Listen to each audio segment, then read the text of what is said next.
Welcome to Empowered. I'm Elizabeth Naumovski. We're all familiar with the Olympics and their athletes, but what about the Special Olympics? The Special Olympics are designed to accommodate the diverse needs and abilities of athletes with intellectual disabilities. Today, we will discuss the abilities of female athletes and the personal and social benefits that females gain from their involvement in the Special Olympics. Today, I'm joined by Dr. Jacqueline Jodl, Chief of Global Youth and Education, Special Olympics International. Jacqueline, thank you so much for joining me on Empowered today. Thank you so much for having me, Elizabeth. Let's begin with, a lot of people don't know about the Special Olympics and that it was founded by a woman. Eunice Kennedy Shriver, President Kennedy's sister, is the one who actually founded it. So can you tell us a little bit about Eunice and why she started the Special Olympics? Yes, it's a wonderful story, and it started back when Eunice was a child and her sister Rosemary had intellectual differences. And it's a sad story in terms of how her family really managed or addressed her differences, Rosemary's differences. And because of that, Eunice felt a real commitment to others with intellectual differences, intellectual disabilities, because she really, was in pain growing up in an environment where her sister wasn't accepted by her family to the extent that Eunice really felt she should be. And so she started Special Olympics in her backyard, basically parents calling her nonstop for a couple of years, asking her for help with creating some type of safe environment for their kids to learn and to share and to experience sports.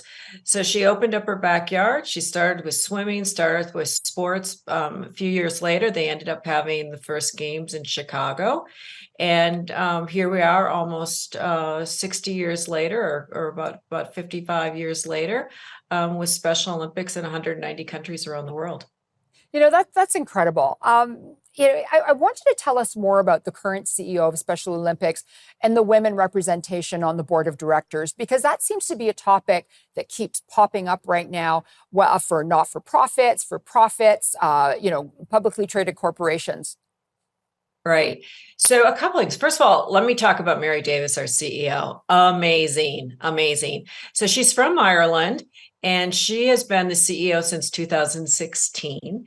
She is incredibly modest and, beautiful sense of humility. But if you ask her a few questions, you find out things like she, climbed Mount Kilimanjaro with her husband, Julian. You also find out, just doing a quick read about her background, that she ran for president of Ireland. And what's really terrific is recognition of her years of being part of Special Olympics and making an impact. Just a couple of days ago, it was announced that Forbes recognized her in the 50 for 50 category of impact of women who are making an impact around the world.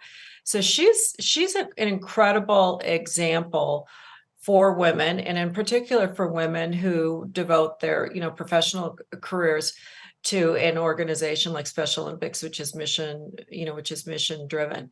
So I'm just hugely blessed by being able to work for her. And aside from the fact she's a great athlete, and often athletes are great to in my mind, great to work with and great to work for, because they really understand what it's like to manage on a team and to work with all different types of perspectives in the pursuit of a common goal. And that's what Mary's all about. So we have less than a minute to go to commercial break, and you talked about athletes. Are there any notable female athletes in Special Olympics who've become role models for others? And if so, what impact have they had on the movement? Well, Loretta Claiborne is one of the most well-known Special Olympics athletes, and she was actually named by USA Today as Women of the Year in 2023. So she has had a history of participating in a range of sports and really being an advocate for not just our athletes that are participating in Special Olympics, but just really being an advocate for women more broadly in sports. And she's a powerful voice for women in sports. And she's Jacqueline, actually hold that thought. We'll be right back.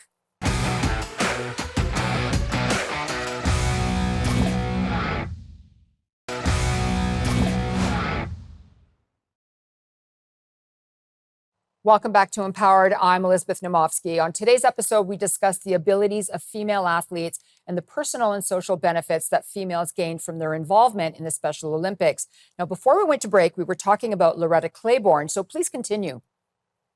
Loretta Claiborne is one of the most important voices for women in sports in general, and then specifically for women with intellectual disabilities. And if she was here to tell her story, what she would tell is a story where she was incredibly marginalized as a child and as an adolescent. And then what happened is she was introduced to Special Olympics and introduced to Eunice Shriver, and it changed her life. It changed her entire perspective on herself and on her role and on her role in her family, her role in her community, and her role representing others with intellectual disabilities. And many years later, a few decades later, here she is as one of the most important voices that we have. That's amazing. And, I want to talk about the role of leadership and representation of women with Special Olympics. What role does that play? Well, I think that one of the most important things to understand about Special Olympics is, as a mission-driven organization, like many mission-driven organizations, it's really run to a large degree by women. You find this in many organizations that are nonprofits, that women tend to fill in the rank and file, less so at the highest levels, as we all know. Fortunately for Special Olympics, we have Mary Davis leading us. But leadership is absolutely essential. The other really interesting thing about Special Olympics, and if you imagine that we're in, the 190 countries or more around the world, the Special Olympics representatives who are working in the programs in countries around the world often are women. And they often are mothers, and often mothers of athletes with intellectual disabilities. And I can give you a wonderful example of Senegal. Raja is the national director of Senegal, and she has a child with intellectual disabilities. She runs the Special Olympics for the country of Senegal like a major corporation, with incredibly successful, very professional board. And she also takes no salary. She takes no salary. And it's not as though it's not a sacrifice. I suspect it is a bit of a sacrifice, but she does that in the pursuit of the greater good. And she's motivated by her appreciation for athletes with intellectual disabilities as a mother. So there's a real personal connection there. This is a through line that you'll see throughout Special Olympics, is whether it's mothers or whether it's siblings or fathers or other members of the family, you'll see lots of involvement supporting what we do around the world. That's amazing. The fact that you've got everyone supporting everybody and everyone steps in to make sure that the athletes are doing well. I want to ask, how has the participation of females in the Special Olympics evolved over the years? Yeah, so it depends. So first of all, it's evolved. It's evolved to be more equitable. Most recently, at the Berlin Games that were that we just had in June, it was almost 50-50, and that was an improvement because in 2017, the time before it was measured, it was in the high 30s. So you see definitely movement toward equity, toward 50-50. It's also important to understand that differs by country. But what's so interesting to me is that you're starting to see countries that traditionally you may not see girls out front in some of these sports, like for instance the country of Saudi Arabia. Saudi came to the one of our big events in Michigan this summer, in Detroit, and they sent some girls teams, and they were absolutely incredible. And so you're starting to see that shift, where in different parts of the world where you may not have had the type of female representation that we want to see. That's starting to shift. But overall, we're really have made tremendous progress where we're just about at 50-50. It's very important though, and this is the social scientist in me to understand that I have to make this point, is that when you look at the population of those with intellectual disabilities, there is a male skew. So you find, so of course 50-50 would be even arguably an overrepresentation of women, because if you look at, Down syndrome is pretty much equal, but if you look at autism, there's significantly more males than females that are Jacqueline, diagnosed. hold on to that thought. We'll be right back with more on Empowered.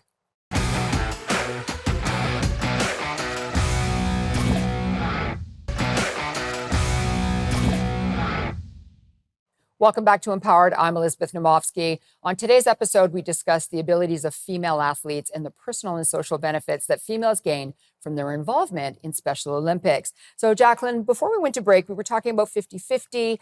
I want to talk about the 2019 Abu Dhabi World Games, because they made a notable change in female participation. How were females represented in different ways than before?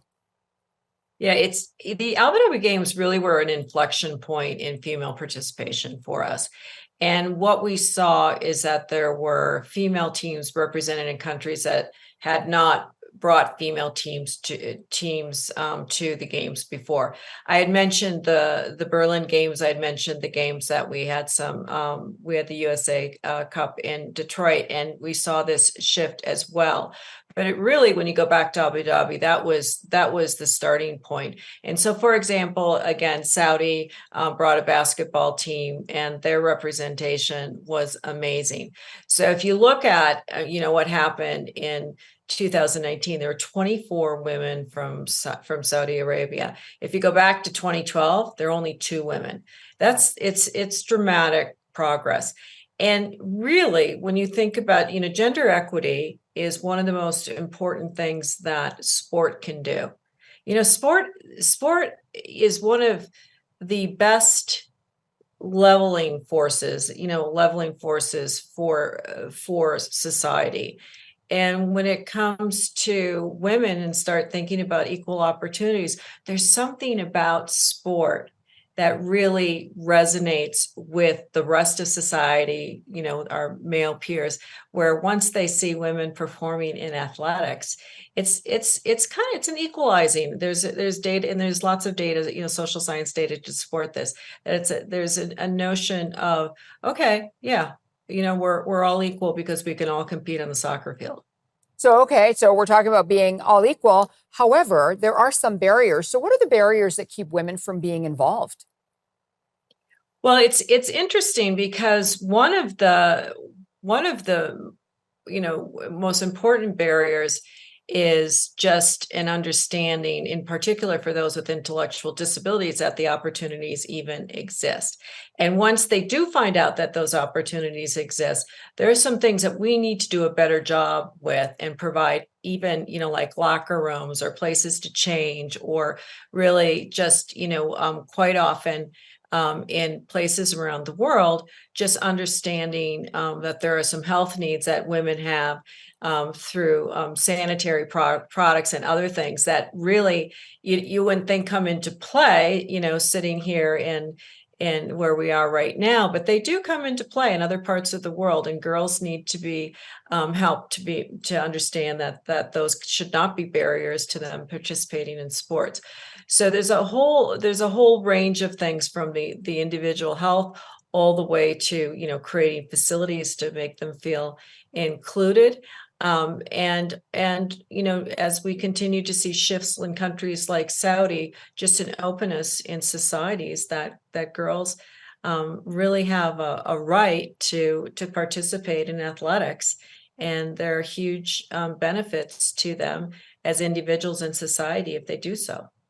So what initiatives or programs exist to promote and encourage female involvement in Special Olympics at both the athlete and the coaching levels?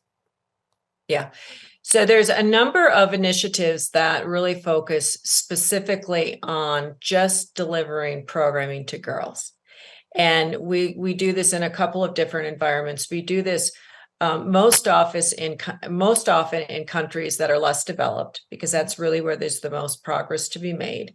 And we work with the coaches and we work with our local organizing people to really just develop programming specifically for girls. And there are a range of, soccer or football, known as football around the world, is a big sport, but there are many other sports that typically have been thought they're more team sports, but even basketball, where we're really starting to open up the doors for those sports. So moving away from some of the more traditional female sports, like for instance, dance and others in those countries. But then when you shift and you look at, if you look in other more developed countries, it really is the dance and other activities, more individual sports, where that opens up opportunities for girls to participate. I could talk to you about this for hours. We've got one more segment left, and I can't wait to delve into other questions. So please don't go away. We'll be right back to learn more about females and Special Olympics.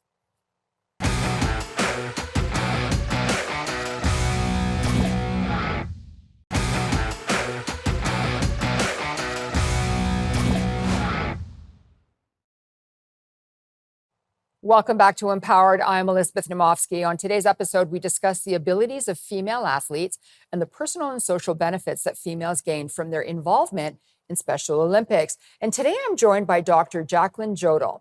She's Chief of Global Youth and Education, Special Olympics International. And Jacqueline, before we begin, I think we should talk about the distinction between, most people know what the Olympics are, and then they've heard of the Paralympics. But these are the Special Olympics. So if you could just tell us the difference, please.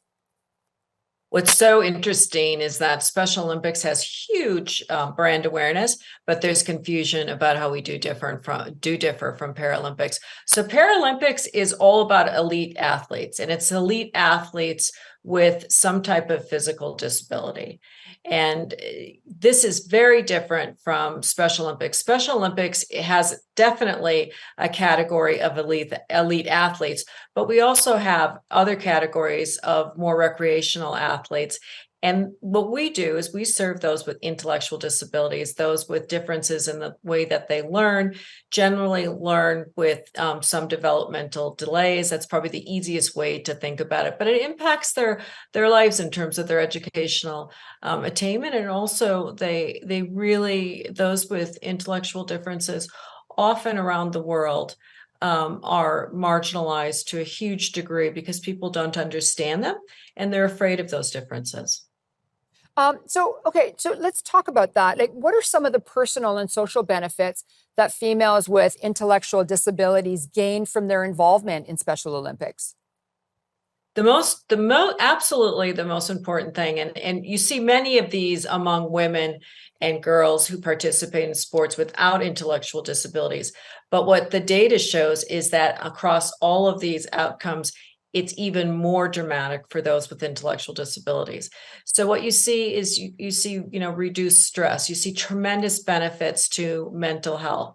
You also see in school settings, you see, especially when Special Olympics is delivered in school settings, what you see is a much greater sense of belonging, a much higher sense of safety. And all of this is coming from school communities where they start to generate relationships with adults in the school environment and also their peers who do not have intellectual disabilities. And so what we see happening is that these young people with and without intellectual disabilities start forming relationships. And as the differences melt away and the commonalities surface, what we see is huge gains in confidence from among those with ID is the short form, because they start to be accepted in their school communities.